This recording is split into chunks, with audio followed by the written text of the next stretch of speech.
Fique em casa. Você escutou essa frase várias vezes ao longo das últimas semanas.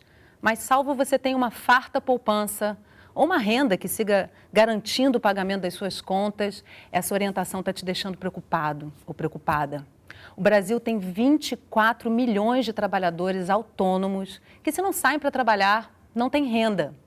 Entre os estabelecimentos comerciais, 99% são micro e pequenas empresas que podem não ter fôlego para manter os empregos de mais de 16 milhões de brasileiros. O impacto econômico da pandemia de coronavírus já é uma realidade no mundo todo. E para muitos especialistas, o que está por vir é a maior recessão da nossa história. Mesmo sabendo de todos esses dados, a orientação continua sendo: fique em casa. Hoje, no Sala de Convidados, a gente vai conversar sobre coronavírus e economia. A primeira coisa é que nós precisamos mudar a nossa política econômica. Eu não sei como vamos conseguir sobreviver a isso tudo. Em casa não está entrando dinheiro nenhum, mas as contas estão chegando. 1/3 da economia francesa está parada. O neoliberalismo que imperou durante todos esses anos tinha que ser enterrado. O governo anunciou um pacote de medidas. O governo tem vindo com bastante ajuda. Agora são os estados que são chamados a tomar posições. É isso que está em questão. Comigo no estúdio para essa conversa, José Ronaldo de Souza Júnior, diretor de Estudos e Políticas Macroeconômicas do IPEA, Instituto de Pesquisa Econômica Aplicada. Daniel Negreiros, economista e professor de Gestão Pública no Instituto de Pesquisa e Planejamento Urbano da Universidade Federal do Rio de Janeiro. E Eduardo Cipaúba, coordenador de atendimento do Sebrae Rio. E você também é nosso convidado. Eu recebo as suas perguntas e comentários aqui ao longo do programa e trago para a nossa conversa. Envie pelo WhatsApp 021 997018122, pelas redes sociais do Canal Saúde ou pelo 0800 701 8122. A ligação é gratuita. Em vários países, com o colapso de sistemas de saúde, médicos têm tido que escolher que paciente salvar. Mas e quando o dilema se dá entre a saúde e a economia? Com o mundo em quarentena, governantes de todos os países procuram um melhor remédio para reduzir os impactos da recessão. Está todo mundo em casa sem poder sair, né? Uma certa insegurança, porque eu sou autônoma, esse rapaz bonito aqui, meu marido, Exagera não. também é autônomo, então em casa não está entrando dinheiro nenhum. Mas as contas estão chegando. 1/3 da economia francesa está parada, problema na agricultura. Meu trabalho é no setor público, a gente atende pessoas que estão precisando de auxílio financeiro, abrigo e, em geral, assistência social. O que eu estou vendo aqui é que o governo está promovendo muito a quarentena, que as pessoas fiquem em casa, aonde for possível. Então, eu, por exemplo, sou classificada como uma key worker, então meu trabalho é essencial e nosso setor, onde geralmente as portas estariam abertas, estão fechadas. Só que pessoas podem ligar para um número especial para pedir assistência com comida, com dinheiro para pagar o gás, a luz, coisas assim. O governo anunciou para os artistas e para os profissionais liberais um pacote de medidas que a gente tem que preencher um formulário e dizer o quanto de dinheiro a gente perdeu. Então a estimativa aqui é que se ganhe mais ou menos 1.500 euros por casal e 1.200 euros se a pessoa for solteira. O governo tem vindo com bastante ajuda e, quer dizer, dentro do possível, né? Senão a economia quebra, as pessoas vão entrar em desespero, vai ter saque, as pessoas não vão ter o que comer. A partir de abril, o governo vai dar $2.000 para cada trabalhador, os trabalhadores independentes, aqueles que não estão ligados a empresas, né? Existem medidas também para ajudar empresas pequenas, para ajudar o empregador, pessoas que trabalham que têm hipoteca. Aqui teve também algum tipo de acordos com o Estado da empresa pagar uma parte do salário e o Estado paga uma outra parte e diminui a jornada de trabalho, a pessoa também recebe um pouco menos, ou seja, ela está recebendo um pouco menos, mas o Estado está pagando uma parte e a empresa a outra parte. Os bancos estão dando uma aliviada nos juros. O meu banco me mandou uma mensagem, tem 2 dias, eliminando os juros de empréstimo. A gente vê as ruas vazias e eu acho que é um momento de coletividade, é um momento de repensar o nosso sistema social, político, econômico e pensar talvez outras formas. É realmente a maior quebra de paradigma da nossa geração. 5 letras e 2 números dominam as manchetes, a internet e as conversas, sejam elas virtuais ou não. Covid-19. Desde que a disseminação do novo coronavírus começou, a economia mundial vem enfrentando turbulências. A origem do surto, China, segunda maior economia do planeta, sofreu uma desaceleração em sua economia. E isso por si só já acaba afetando o mundo inteiro. E isso impactou, por exemplo, sobre a exportação de um conjunto de mercadorias da economia brasileira para a economia chinesa. Por sua vez, a economia chinesa também ela exportava uma série de componentes importantes para a produção de produtos na indústria brasileira. De acordo com a Organização para a Cooperação e Desenvolvimento Econômico, a OCDE, o surto de coronavírus está afundando a economia mundial em sua pior recessão desde a crise financeira global. De olho nos impactos econômicos do coronavírus, a organização reduziu sua previsão para o crescimento global em 2020, de 2,9% para 2,4%. Este é o nível mais baixo desde 2009. Para a entidade, o Produto Interno Bruto Mundial pode ser até mesmo negativo no primeiro trimestre deste ano e cair para 1,5% em 2020, caso a epidemia se agrave. Até o momento, todas as economias estão sendo afetadas. Você tem uma economia altamente globalizada e interconectada, e isso faz com que a crise em um país vá se repercutindo em outros países, e essa vai ser realmente uma crise de proporções inusitadas no próprio capitalismo mais recente. Essa é uma crise que afeta a produção e é uma crise humanitária de proporções inusitadas. E os números assustam. No início do mês de março, a Conferência das Nações Unidas sobre Comércio e Desenvolvimento previu que a pandemia poderia custar à economia global cerca de 10 trilhões de reais. Um momento de repensar a política econômica, diz a pesquisadora. Se de um lado a pandemia do novo coronavírus afeta o ganho das empresas, a sociedade e toda a sua atividade econômica, a crise do Covid-19 expõe ainda mais a desigualdade social. O que ela vai deixar de rastro muito grande é mostrar que o neoliberalismo que imperou durante todos esses anos, ele tem que ser enterrado. Agora são os estados que são chamados a tomar posições aos sistemas de saúde público, aos recursos públicos para salvar empresas, para salvar os cidadãos. É isso que está em questão. Então, é uma crise do próprio capitalismo neoliberal. Do ponto de vista econômico, o mais importante a se observar é a alta velocidade de contágio do vírus e, como resultado, o crescimento acelerado da demanda por tratamento adequado, sobretudo para os casos mais graves. Momento de injetar recursos na saúde pública. A primeira coisa é que nós precisamos mudar a nossa política econômica. É uma política econômica que vai na direção contrária do que o resto do mundo vem fazendo para resolver o problema da recessão e o problema do coronavírus. Então nós precisamos romper com a política de austeridade fiscal, nós precisamos aportar recursos para essas famílias, ampliar o gasto público em saúde, fazer uma política anticíclica e observe o seguinte, esse decreto de calamidade pública, ele flexibilizou o resultado primário do governo, ele flexibilizou as contas do governo, mas ele não rompeu com o teto de gasto, né? E ele continuou com as amarras da regra de ouro do governo. Gente, primeiramente, muito obrigada pela presença de vocês aqui com a gente hoje. José Ronaldo, eu queria começar com você trazendo uma leitura do IPEA para esse momento, né? Eu vi aí alguns levantamentos, algumas estimativas que estão saindo, uma queda de 0,4% até 1,8% no PIB. O que isso representa para a nossa economia? Bom, realmente é uma perda muito grande. A queda do trimestre, ela potencialmente será uma das maiores que a gente já viu. Ainda é possível que a queda do ano não seja a maior que a gente já teve recessões piores.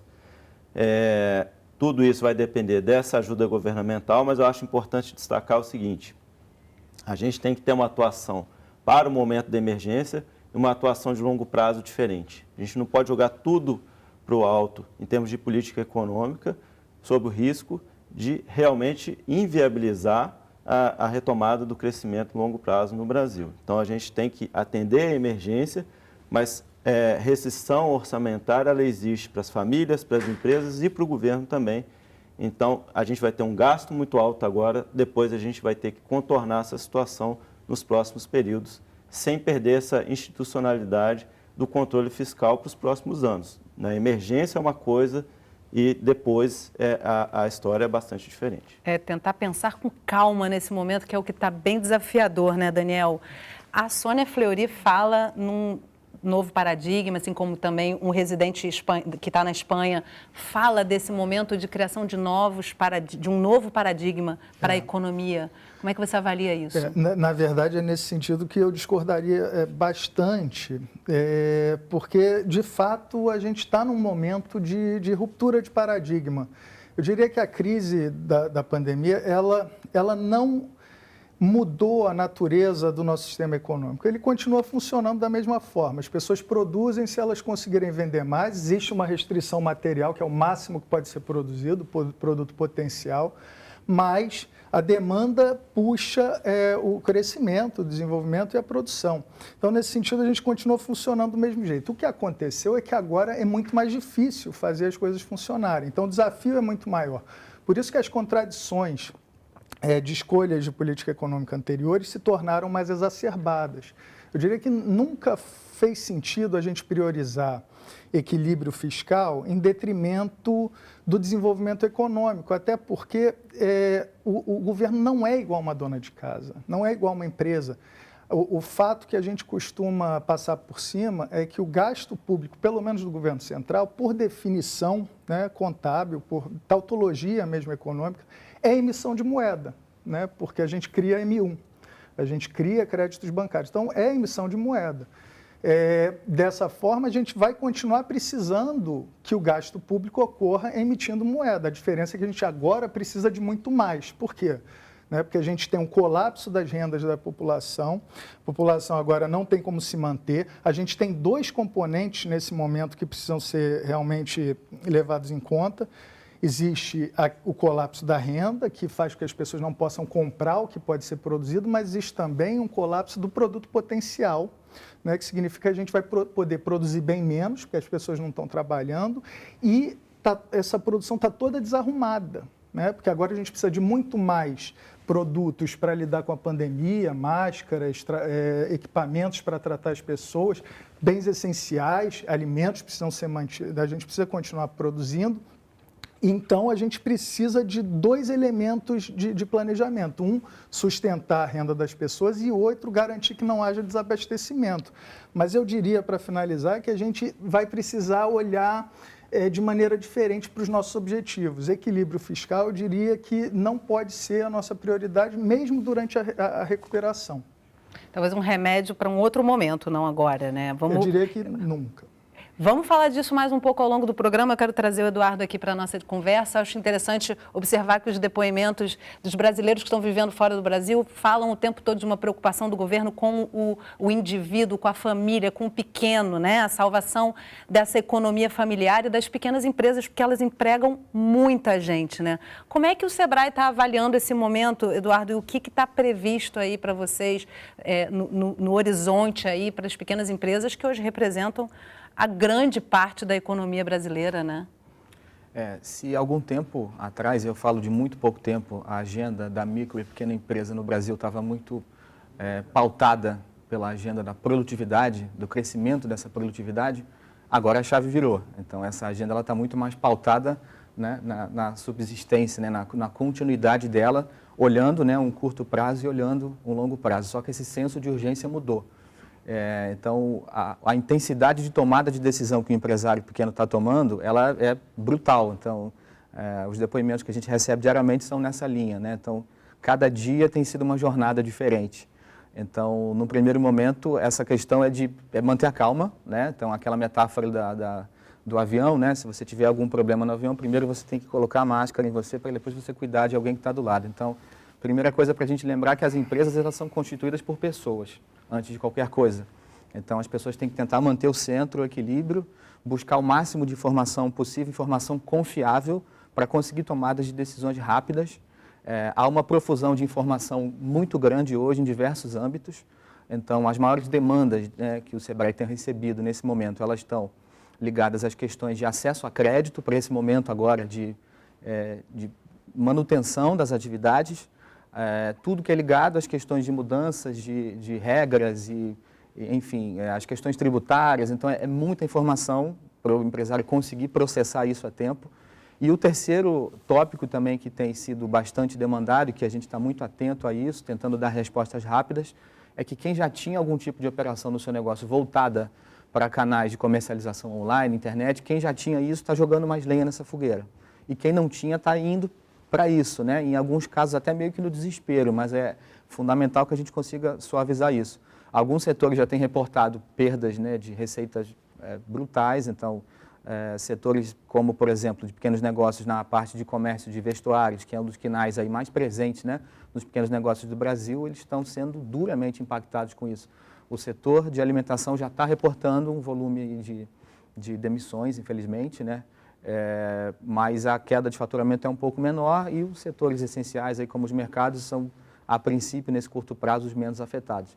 Mas acho que o fundamental nesse momento é tentar manter o centro, processar o máximo de informação confiável possível. Então, o SEBRAE está muito atento a isso, produzindo o máximo de informação, fazendo uma curadoria de tudo isso que aparece aí, para tentar oferecer isso em tempo real para o empresário tomar a sua decisão nesse momento difícil. Agora, esse é o desafio, né? Num momento em que o cenário muda a cada semana, que a perspectiva é de não saber o dia de amanhã, não só para o pequeno empresário, mas para o trabalhador, me parece que não é uma exclusividade brasileira. Todos os governantes no mundo estão, nesse momento, diante de um grande desafio, né? A grande dificuldade hoje no mundo relacionada a isso. Eu acho melhor a gente, por exemplo, não se estender nessa discussão de política econômica que a gente começou aqui, porque eu acho que não é esse o ponto do programa. A gente tem diferenças que são, não tem como a gente agora chegar num acordo aqui, mas eu acho que há um consenso de que medidas de curto prazo têm que ser tomadas, tá? Independentemente do que eu penso sobre o longo prazo. Eu acho que, especificamente, não é o momento da gente discutir redefinição mais abrupta de política econômica de longo prazo, minha opinião, não vou entrar nos detalhes técnicos, mas a gente tem, por exemplo, emergências como essas que você está mencionando, de como vamos fazer para transferir o dinheiro. Para fazer chegar lá, para fazer o dinheiro chegar. Às vezes tem gente que nem conta tem. Então, como que a gente vai identificar as pessoas, como que a gente vai levar esse dinheiro até lá? A gente do IPE tem trabalhado para tentar ajudar nisso. Por exemplo, a questão do cadastro que a gente tem hoje, que serve para o Bolsa Família e para outros programas, a gente está mostrando que pode ser usado para esse canal. Então, várias coisas, várias medidas que são práticas e que, notem, em todos os países eles estão tendo dificuldades e a gente também tem que ter duas atenções. Uma, o valor em países desenvolvidos pode ser maior porque eles têm mais capacidade financeira para isso, são mais ricos. E o segundo, que o custo de vida em países desenvolvidos é maior, então a necessidade de renda mínima é maior também. Eu queria trazer uma pontuação que o Dr. Carlos Gadelha entrou em contato comigo, assim, antes dessa discussão aqui, que eu achei muito importante trazer. Queria até agradecer a contribuição dele. O Dr. Carlos Gadelha traz a questão do complexo industrial da saúde, né? A saúde hoje representa, o complexo industrial da saúde e prover saúde ao cidadão hoje representa 10% do nosso PIB. Seria um momento de se investir maciçamente nesse espaço, justamente para que a gente possa buscar nesse local onde é mais necessário se prover recursos para oferecer à população, enfim, é esse o momento? Porque esse complexo industrial da saúde, por exemplo, nos últimos anos, sofreu bastante com perdas financeiras, né? Qual seria o impacto disso nesse momento? Eu diria que a gente traz a lição de que, pelo menos nessas áreas estratégicas, a gente precisa ser muito mais generoso no ponto de vista da oferta de financiamento, né, para o desenvolvimento de pesquisas internas. A própria Fiocruz, vem sofrendo, pelo menos desde 2017, quando a gente começa a ver cortes significativos, né, no gasto público em saúde como proporção do PIB, né, começa a cair a partir de 2017. E a Fiocruz poderia já ter terminado, por exemplo, uma planta de produção de testes, né, e para desenvolvimento de vacinas, talvez, que a gente não tem hoje à disposição, porque falta a etapa final, que é um gasto que a gente não pôde realizar por falta de financiamento. Então, nesse sentido, a gente perdeu a oportunidade de estar melhor preparado para a pandemia por conta desses cortes que vinham acontecendo. Espero que a gente aprenda a lição. Mas, para o momento atual, a gente realmente precisa do gasto emergencial, porque não vai dar para desenvolver tecnologias. A gente vai ter que importar muita coisa, né? Se sair uma vacina em outro lugar, se sair um remédio eficaz no tratamento, a gente vai ter que comprar. E até é importante dizer que o fato da gente ter esse complexo industrial da saúde nos prepara para exatamente fazer negociações internacionais e fazer esse tipo de importação, né? Agora, deixa eu trazer a participação aqui da nossa audiência. Eu tenho um depoimento com uma pergunta do Alexandre, aqui do Rio de Janeiro, ele mandou pelo WhatsApp. Tendo em vista o país escravagista em que vivemos, que teve em 2019 o produto interno bruto avaliado em 7,3 trilhões de reais e com a segunda maior concentração de renda do planeta, pergunto, como 1% mais rico do Brasil entenderá a necessidade econômica e social de distribuição de renda a partir das consequências e cicatrizes inevitáveis que a pandemia deixará? Ele cita as fontes que ele traz, Estadão, ONU e IBGE. Quem quer responder? Bom, na verdade é o seguinte, eu acho que agora na emergência, se a gente for discutir coisas muito profundas de longo prazo, de mudança mais estrutural, como reforma tributária, acho que a gente vai se perder nesse caminho. A gente tem que ter foco, aquela coisa que você mencionou, perfeita, cai a máscara, põe a máscara e depois vai cuidar. Agora, na emergência, a gente discutir reforma tributária, que me parece ter a ver com a pergunta, acho meio complicado. A gente é uma coisa muito complexa que é difícil de você fazer na emergência, com o Congresso trabalhando em emergência. Agora, foco nos gastos, mesmo os gastos, a gente tem que escolher onde a gente vai gastar, tá? Mas não é exatamente esse o paradigma que está colocado hoje, Eduardo? Exatamente discutir o tamanho do Estado, o papel do Estado, de onde vão vir esses recursos? Não, eu acho que não é o momento de a gente discutir coisas profundas agora. Agora é o momento de saber como que vai pagar a ajuda, para quem que a gente vai dar ajuda, evitar uma quebra de uma empresa pequena, de uma empresa grande, evitar demissões em massa, fazer a ajuda chegar rápido, fazer o dinheiro chegar para a saúde rapidamente e tentar um esforço de guerra, que a gente fala, para os setores industriais se modularem para produzir o que a gente precisa, máscara, EPI de forma geral, enfim, acho que é esse o esforço. Depois a gente discute o longo prazo, não acho que é o momento. Acho que a questão é a assertividade, né? Assim, esse dispêndio, né? Esse gasto do esforço no momento está concentrado naquilo que não pode ser interrompido agora e naquilo que vai dar a condição mínima da sociedade conseguir caminhar, incluindo aí, é claro, os pequenos negócios. No sentido de construir o consenso aqui, o consenso útil, eu concordo, mas por um motivo até diferente.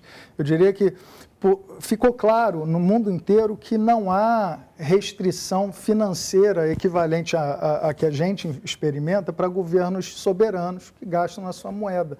Então, nesse sentido, a gente não precisa realmente discutir fontes de arrecadação, né, reformas tributárias que façam aparecer o dinheiro, porque a capacidade de gastar a gente tem.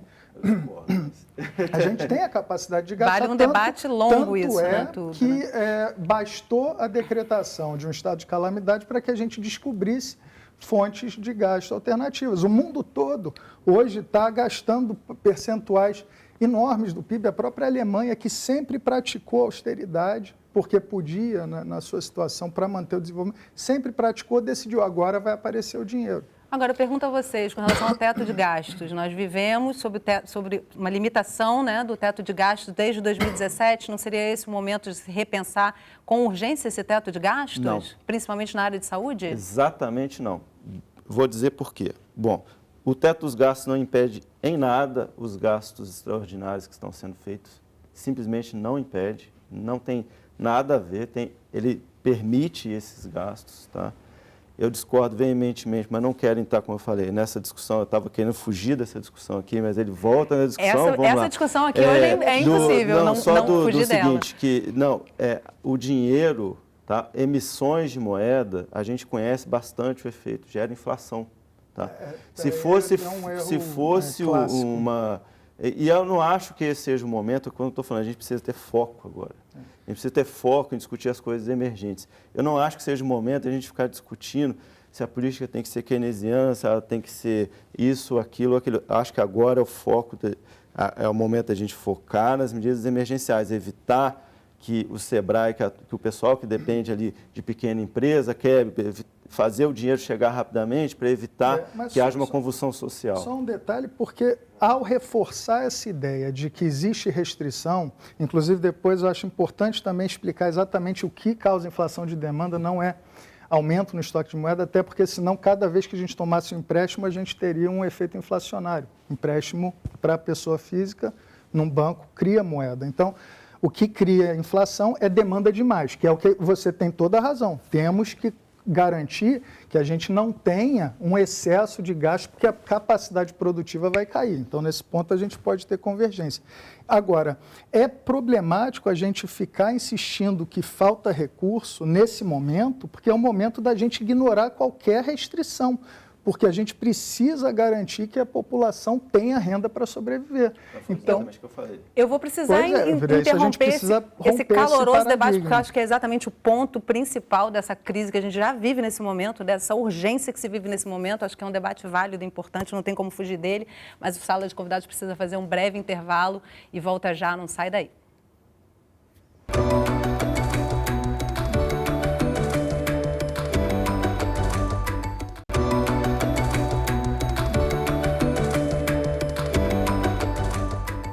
Sala de Convidados está de volta conversando sobre coronavírus e economia. Comigo no estúdio para essa conversa, José Ronaldo de Souza Júnior, diretor de Estudos e Políticas Macroeconômicas do IPEA, Instituto de Pesquisa Econômica Aplicada. Daniel Negreiros, economista e professor de Gestão Pública no Instituto de Pesquisa e Planejamento Urbano da Universidade Federal do Rio de Janeiro. E Eduardo Cipaúba, coordenador de atendimento do Sebrae Rio. E você também é nosso convidado, eu recebo as suas perguntas e comentários aqui ao longo do programa e trago para a nossa conversa. Envie pelo WhatsApp 021 997018122, pelas redes sociais do Canal Saúde ou pelo 0800 701 8122, a ligação é gratuita. Para as pequenas empresas brasileiras, a epidemia exige criatividade para sobreviver e atravessar a quarentena.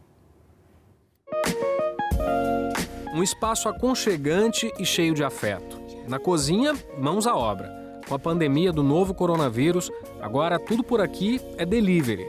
Você pede e a refeição chega quentinha e saborosa no conforto da sua casa. E logo mais, um prato vai ficando pronto. 0809. E o entregador chega para buscar. O Gabriel estava desempregado e viu na função uma nova opção para garantir o sustento da família. A crise do coronavírus impulsionou os serviços de entrega no Brasil. Alguns dos principais aplicativos já conseguiram mensurar o crescimento dos pedidos, cerca de 30%. Mas o Gabriel lembra, é importante seguir todos os cuidados. Estou fazendo a entrega, limpando a mão com álcool em gel, sempre lavando a mão toda hora. Chego em casa, tenho que tomar banho, minha família não deixa eu tocar em nada antes de lavar, tomar banho. E por aqui todo mundo trabalha. A gente pode dizer que é um negócio de família. Na frente de tudo, esse casal simpático aí, Gisele e Murilo. Nós somos 4 lá em casa, eu, meu marido e 2 filhos. Que já são crescidos, já são adultos e eles nos ajudam aqui. Então, na realidade, o meu negócio é um negócio de família. Então, está todo mundo envolvido nisso, né? Um ajudando o outro e o elo se fortalecendo. O Café Bistrô tem saúde até no nome e leva isso muito a sério. Em meio à pandemia, todas as medidas são tomadas e os cuidados redobrados. Eu acho que, acima de tudo, é a saúde em primeiro lugar, sem dúvida. E então eu acho importantíssima essa quarentena. Eu acho importantíssimo as pessoas estarem recolhidas para poder conter esse vírus. Murilo conta que o esforço é grande para manter o café com as portas abertas. Estava ruim para mim, a crise já estava, eu já vinha num sofrimento grande para poder me manter aberto. Eu tinha 5 funcionários, hoje eu só tenho 1 de carteira assinada. E com a pandemia do novo coronavírus, a situação só piorou e eles tiveram que repensar tudo. Eu estou tentando calcular muito para não exagerar, porque eu não sei o dia de amanhã. Exemplo, eu não posso comprar 20 quilos de queijo, como eu comprava. Eu tenho que comprar 10 quilos de queijo. Porque eu não sei se amanhã vai vir uma ordem para fechar direto o delivery. Apesar da solução do delivery, Murilo diz que os pedidos estão caindo. Ele chegou a preparar 27 refeições em um dia durante a quarentena. Agora, tem dias que ele só entrega 2 ou 3 pedidos. Mas no meio de tanta turbulência, uma corrente de solidariedade para manter o negócio de família a todo vapor. Tem muito cliente bacanas, né? Tem muitos clientes maravilhosos. Se não são eles, eu não sei o que faria de mim, porque nós fizemos uma vaquinha para nos ajudar. Eles nos ajudaram, né? Fizemos uma vaquinha agora. A família ajudou e os clientes amigos ajudaram. Eu não sei quantos já nos ajudaram. Enquanto a crise do Covid-19 não passa, a família segue fazendo de tudo para manter o café com as portas abertas. A Gisele conta que tem sido um momento difícil e de muitas incertezas. Está bem complicado, não sei como vamos conseguir sobreviver a isso tudo. Mas a gente segue tentando, né? E todos no café seguem tentando, torcendo e trabalhando por dias melhores. Tá na hora, Gabriel. Tem mais uma entrega. Que venham muitas outras.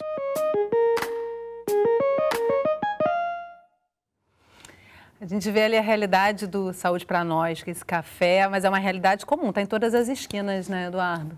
Então ali é um exemplo muito clássico, né, de uma pequena empresa brasileira, né, familiar, né, já estava numa fase difícil ali, então você vê claramente que é um perfil de empresa que ela não tem um capital de giro que a sustente por muito tempo, então esse impacto ele é brutal, ele é muito rápido.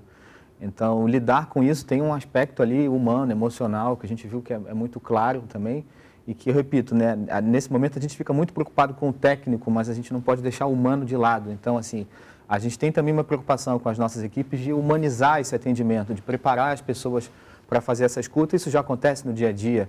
E agora ainda mais, né? Porque... O que a gente já tem para esse perfil hoje, Eduardo? O que se tem de socorro? Porque, por exemplo, como o Murilo cita ali, né, já é uma crise econômica que vem nos últimos 3, 4 anos, eles já estão ali respirando, sufocados, e de repente vem uma situação como dessa pandemia e quase que botam uma pedra, né, no negócio deles. Então, no caso dele especificamente ali, ele mencionou muito a questão do controle dele financeiro, né? Então, assim, existe uma massa muito grande de empresários, até por questão... Não é talvez não seja o caso dele, mas até por questões assim, de nível de estudo, de anos de estudo, tem dificuldade com alguns aspectos mais simples de gestão. Então, para isso, a gente tem a equipe que atende remotamente, ajudando a dar essa assistência, entregando algum conteúdo que seja de acordo com a necessidade daquela pessoa e fazendo essa orientação, essa assistência continuada. E isso acontece não só na parte financeira, mas em outros temas que são possíveis. Então, nesse momento, tem até um canal, vou aproveitar o espaço aqui para divulgar, ligado aí a toda essa questão da pandemia, né, para facilitar o acesso à informação, entendendo que esse empresário não tem 1 minuto para perder, ainda mais agora. Então, ele pode acessar o especial coronavírus.rj.sebrae.com.br. Então, lá, essas informações já estão estruturadas em âmbito... Pode repetir, por favor, para quem foi pego de surpresa? Especial coronavírus.rj.sebrae.com.br. Então, lá essas informações já estão estruturadas. O que está mudando a todo momento em termos de legislação, né? Aquela guia que ele vai pagar no dia 5, ele pode pagar daqui a 60, daqui a 90 dias, essa informação vai estar lá, atualizada, independente do tipo de imposto que seja, né? Até porque essa questão ela envolve um volume de informação muito grande. Tem a informação ligada à questão de crédito e finanças, e aqui cabe um ponto específico, né? As instituições financeiras, né? Então, assim, o que é colocado precisa estar operacional também lá na ponta, né? Não adianta o pequeno empreendedor sentar com o gerente do banco, sentar não, porque não está podendo sentar, falar pelo WhatsApp, E aí ele vai repactuar uma dívida para frente e a dívida dobra. Então, isso, pois é, o que a gente tem até aqui já de medida, Sim. José, para esse pequeno empreendedor que emprega muita gente, né? É difícil agora, né, saber, são várias medidas, então esse serviço do SEBRAE eu acho fundamental. Existem recursos chegando para manutenção do emprego, seja via subsídio direto, né, o governo pagando uma parte do salário que você pode dispensar o funcionário ou reduzir a carga horária. Crédito subsidiado também, que é o governo garantindo esse crédito. Então, várias formas aí. São muitas, tá? São muitas as políticas de também diferimento de pagamento de impostos, ou seja, adiamento de pagamento de impostos, redução de IOF para empréstimos, várias medidas como essa que no SEBRAE aí esse pequeno empresário pode olhar. Agora eu queria destacar uma outra coisa também, que a economista em geral não fala muito, mas acho que a solidariedade também pode ser positiva aí. Tá? Então, por exemplo, vários serviços que pessoas como eu que têm salário fixo contratavam frequentemente, eu continuo pagando, tá? Porque eu acho que é uma coisa assim, até de solidariedade com esses parceiros nossos que prestam serviço para a gente sempre. Várias pessoas que eu conheço estão fazendo isso, mas eu não sei se isso está generalizado. Eu acho que isso em vários países tem sido feito, a gente não pode esperar tudo do governo. Um bom exemplo é o empregado doméstico também, Sim. né? Mantê-lo em casa e manter a remuneração já é uma boa contribuição, se possível. Não demitir, se for possível, e não esperar tudo do governo. A gente também pode, a sociedade também tem a obrigação de se mover nesse momento. Eu acho que isso é importante dizer. Só acrescentar um ponto aqui também, que está sendo trabalhado para daqui a um tempo já estar operacional, a questão de um fundo de aval que o SEBRAE possui chamado FAMP, né, no intuito de prover garantias financeiras para essa pequena empresa que não tem como prover, né, garantias na hora de sentar com uma instituição financeira para negociar. Então, em alguns dias, a gente acredita que isso já tenha um avanço maior, possibilitando aí, né, uma possibilidade de alavancagem dentro de condições razoáveis para essa micro e pequena empresa. Boa notícia, Eduardo. Eu acho bom a gente lembrar. Bom, primeiro, eu acho muito louvável, né, essa campanha, né, quem tiver condições, manter esses laços, esses fluxos de renda para as pessoas que estão em maior vulnerabilidade. Eu espero que a gente não precise contar tanto com essas iniciativas voluntárias, até porque, se não acontecer, a gente não pode deixar que essas pessoas passem necessidades. E a outra é que é importante reconhecer que, nessa situação, é muito difícil para famílias e empresas se manterem. Elas vão sofrer tremendamente. O único que pode assumir essas perdas sem, né, entrar em falência completa, porque se isso acontece com a gente, não tenho de onde tirar dinheiro, né, ou é a minha renda ou eu vou me endividar. Mas as famílias brasileiras, as empresas já estavam, né, no limite da sua capacidade de endividamento há um tempo. Né? A gente estava num período de desalavancagem, ou seja, as pessoas tentando reduzir os seus níveis de endividamento. Então, linhas de crédito, por exemplo, vão ajudar, mesmo generosas, mas não vão ser suficientes. Talvez a gente precise, sim, como E aí podia seguir um pouco mencionou. O exemplo lá no sistema bancário, pode talvez arcar com isso, né? De zerar juros em algumas situações de empréstimo menos, ou não? O banco comercial ele precisa ter o resultado dele. Então, essa perda tem que ser assumida por quem pode, né? Por alguém que não seja uma empresa. O banco pode tentar ser mais generoso, mas as condições para o banco ser mais generoso envolvem também políticas públicas de redução de custo de oportunidade, usar um pouco o poder de barganha que ele tem com os bancos, né, mistos e públicos. Então, nesse sentido, dá para fazer. Mas a injeção de renda é fundamental, porque as pessoas vão precisar se manter nesse período em que não estão vendendo nada. Né? Muitas pessoas não têm nem como operar, porque suas lojas estão fechadas. Alguns setores pararam completamente de uma hora para outra. Então, eles precisam se manter. Esse é um recurso. Então, a gente precisa, por exemplo, a tua proposta, assumir, né, que a gente mencionou e tem sido trabalhado, inclusive, no próprio governo, assumir parte das folhas de pagamento. Outros países estão fazendo de maneira muito generosa. Assumir muito das folhas de pagamento para não deixar a empresa fechar. A empresa não pode fechar nesse momento, então, é só mais e o consumidor parar de consumir, por exemplo, é importante, porque a política que foi anunciada, do ponto de vista de assumir aí parte desse pagamento, ela está falando com empresas que faturam a partir de R$360 mil. Então, existe aí existe um gap aí que precisa ser olhado. Exatamente para os autônomos também. Então, tem um dinheiro que é para os autônomos. Porque tem existe um bloco de empresas que está na faixa de faturamento até entre o MEI e a chamada empresa de pequeno porte, tem a figura da microempresa, que fatura até R$360 mil. Então, aí existe aí uma massa de emprego, uma massa de empresas também. Enfim, mas a gente espera que exista aí uma... Olha só, estou com alguns comentários e perguntas aqui da nossa audiência e eu adoro trazer essas participações, são super importantes. Eu vou trazer a primeira pergunta do coordenador de Desenvolvimento Humano e Sustentabilidade da Secretaria Estadual de Saúde de Goiás, Hamilton. Ele encaminhou para a gente pelo WhatsApp. Ele pergunta qual a opinião dos entrevistados sobre os novos modelos de economia. Por exemplo, a economia de Francisco, proposta pelo Papa. A economia solidária, a economia criativa, a economia sustentável e, claro, uma economia que valorize ações de promoção da saúde, uma economia que não valorize as doenças e sim a cultura da saúde, da vida. Querem comentar? Acho que essa questão da saúde, né? A gente tem esse paradigma até olhando a saúde do ponto de vista de negócio, né? Que enfim, é uma discussão delicada para esse momento, mas a gente não pode deixar de ter.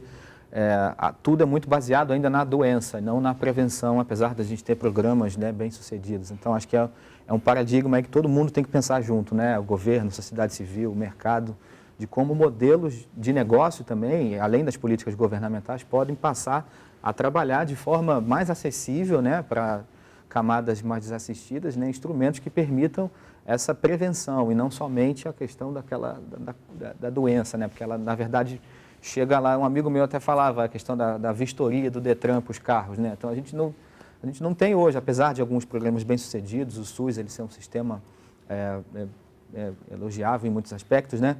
Mas eu acho que esse é um paradigma que precisa ser pensado. Em relação à nova economia, eu acho que um modelo de negócio que precisa ser olhado nesse momento são os chamados negócios de impacto social e ambiental, né?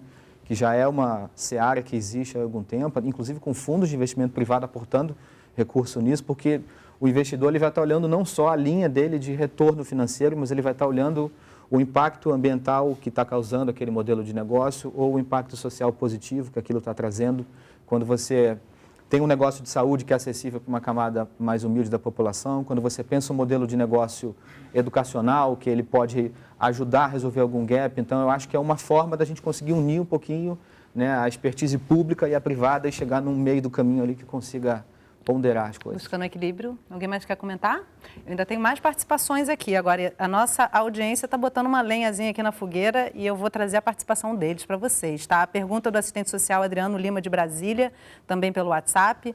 Com a necessidade de políticas sociais em tempos de pandemia, seria possível voltar com o impacto keynesiano ou fordista do pós-guerra e o abandono pela reestruturação produtiva neoliberal dos anos 70? Como faria o Estado para repactuar a sociedade na economia? Eu acho que aí eu também vou botar a lenha na fogueira, está misturando muitas coisas, tá? Você tem aí questões que são administrativas totalmente superadas, que hoje você consegue produzir com muito mais eficiência do que com esses sistemas antigos.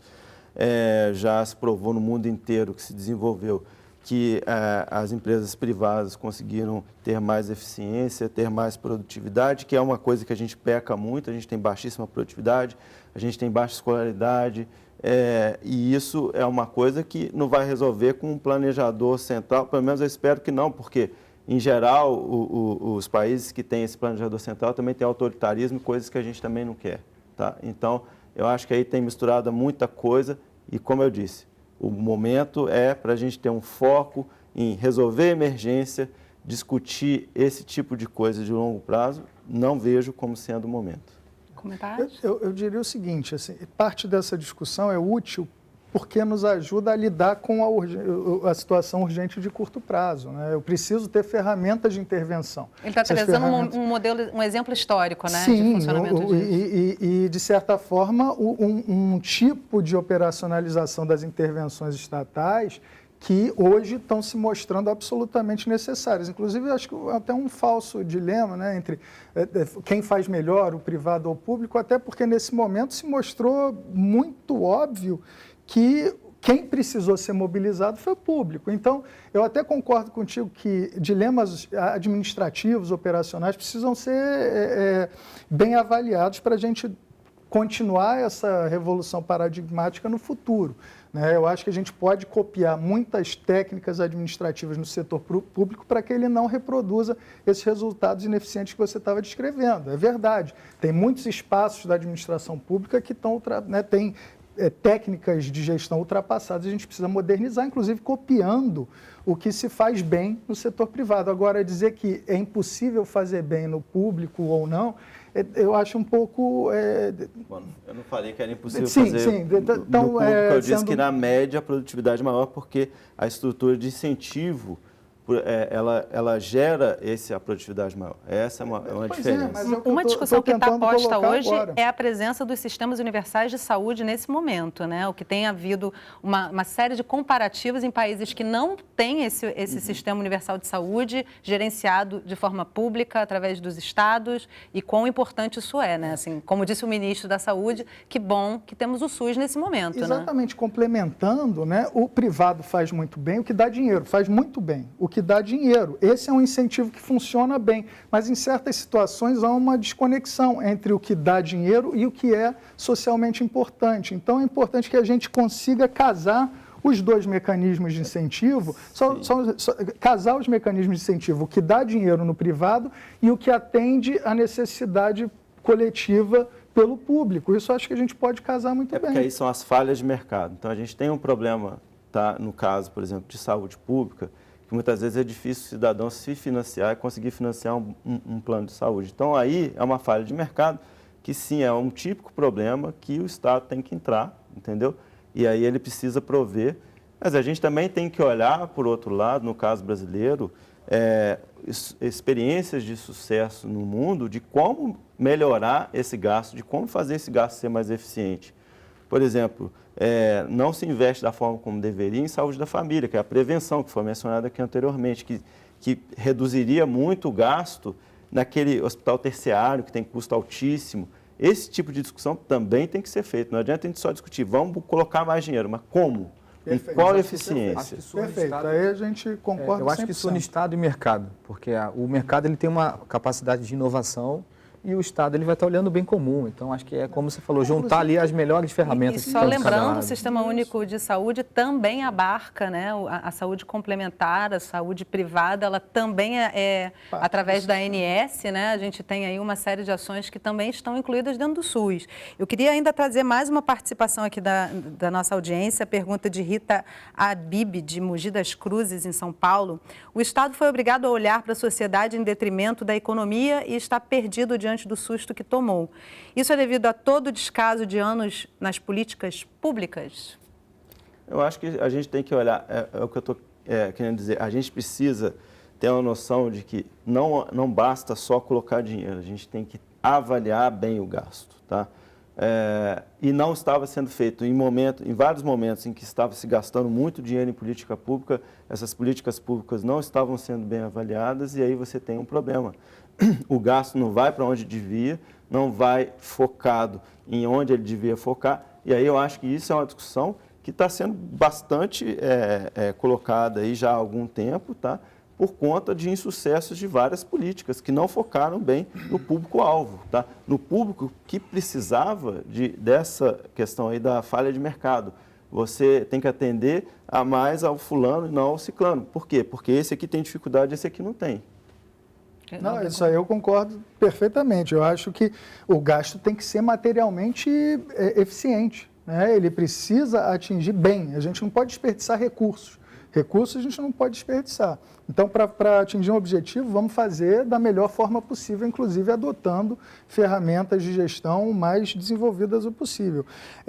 Uma questão que eu insisto é que a gente precisa olhar para esse efeito concreto do gasto e não ficar trabalhando com a falsa expectativa de que o endividamento público em si só é um problema como seria para uma empresa ou uma família, né? Porque, de fato, o gasto público ele pode acontecer, existe um limite até onde ele pode ir, é o limite inflacionário, é o limite da nossa capacidade de dar resposta à mobilização, à criação de mais demanda por produção, esse limite tem que ser respeitado.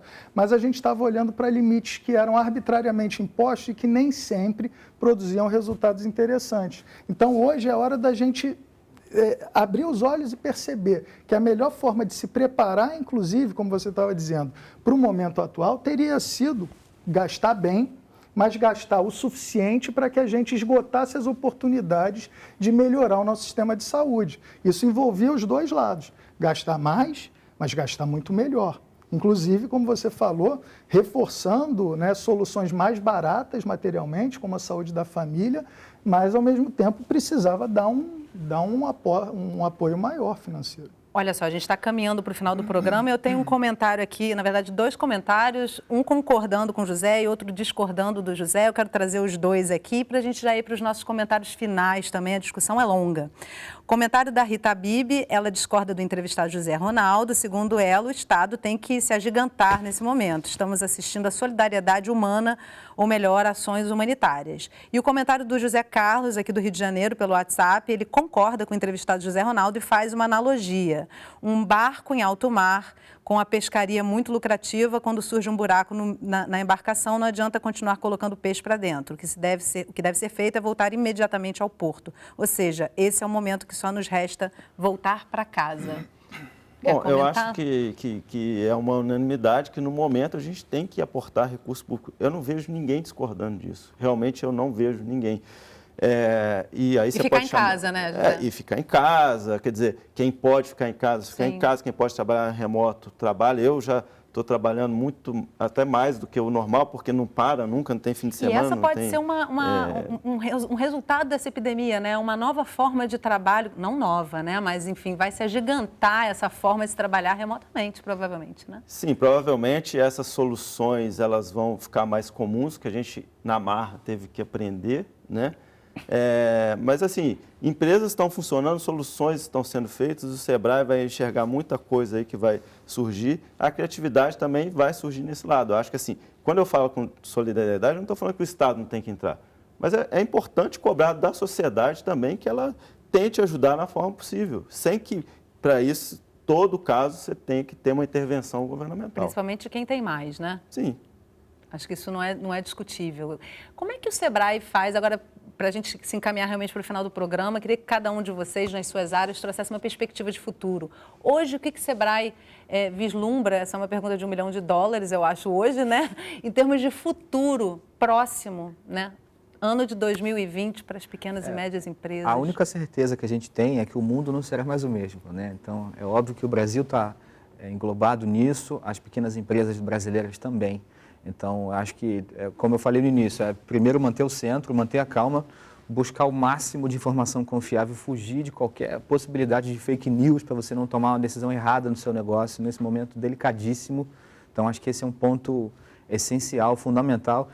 Esperar que essa ajuda, né, que está sendo provida para a economia voltar a circular consiga chegar na ponta, né, e o pequeno empresário tem que ficar atento à informação. Ele como foi falado aqui, né, agora está 7 dias por semana, então todo mundo vai ter que trabalhar mais nesse período para conseguir entender o que está acontecendo e se posicionar rápido. Fazer como o Murilo cita na matéria, né? Vamos comprar menos queijo, vamos devagar e vamos pontuando. O que se imagina para a volta é o seguinte, que ainda não sabemos exatamente qual vai ser o período total desse isolamento social.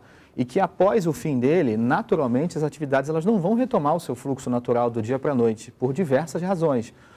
Por esse desaquecimento, por uma dificuldade de produção, dificuldade de demanda, tudo que foi mencionado aqui, mas eu vou colocar um componente subjetivo aqui também. As pessoas estarão possivelmente inseguras de ir a um estádio de futebol, de ir a um cinema, então naturalmente vai demorar um tempo para que o fluxo de venda de um pequeno negócio chegue ao patamar de janeiro e fevereiro. Então, se preparar, quem não tem ainda a sua visão de negócio estruturada, é agora ou nunca, você tem que botar aí as finanças muito bem organizadas, procurar assistência para isso, o Sebrae está disponível para isso e é importante que isso não seja deixado de lado nesse momento e desejar muita força a todo mundo nesse momento. Um exemplo de trabalho essencial do Sebrae nesse momento, né? Daniel? Eu diria que esse é um choque, né, econômico provocado por essa pandemia, que é assim, sem muitas coisas parecidas para a gente comparar. Então, a gente vai precisar ser muito audacioso, né, no sentido de buscar formas de evitar quebradeira de empresas, desemprego, né, fome das pessoas sem renda. As soluções vão ter que ser audaciosas. Nesse sentido, eu sugiro que a gente olhe muito para o que está sendo feito fora, porque os países que já vêm enfrentando essa pandemia, né, há mais tempo, já puderam testar algumas coisas. A gente vai ter que fazer ajustes, né? Como o José falou, nossa capacidade produtiva, o nosso padrão de consumo da nossa sociedade, por exemplo, pode não permitir aportes de renda tão generosos, mas a gente precisa garantir que as pessoas tenham um mínimo para se manter em casa, sem fechar as empresas, os trabalhadores sem passar fome. A gente vai precisar fazer isso. Então, o tipo de soluções nesse sentido a gente já está vendo serem criadas. O ajuste, talvez, a gente vai precisar criar um grupo de estudo para identificar até onde pode ir essa intervenção sem produzir, né, problemas distributivos, desabastecimento, choques inflacionários pontuais. Isso a gente tem que ver também. E eu diria, agora talvez tentando colocar um elemento otimista, eu diria que esse momento, né, que é terrível, é assustador, mas ele antecipa um dilema que a gente já experimentaria num futuro um pouco mais distante, que é a necessidade de se ajustar a um processo produtivo que inclui menos trabalho humano, muito mais automação, né?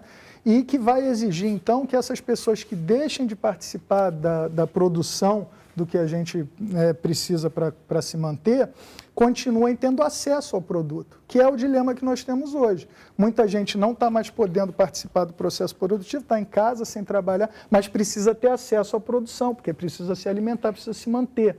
Então, as ferramentas que vão permitir que isso circule, essa distribuição aconteça, manter ativada a produção do que ainda pode ser produzido e garantir que as pessoas consigam consumir isso, a gente vai ter que começar a criar ferramentas novas. É o desafio do momento, né, José? Bom, eu espero que a gente mantenha, na medida do possível, a calma também para pensar as medidas, para não tomar medidas agora que vão nos prejudicar no futuro. É muito importante isso, é importante a coordenação e eu diria mais, a gente agora começou a avaliar também a questão regional. Há muita diferença regional na forma de atuação governamental, na forma de atuação tanto econômica como de saúde.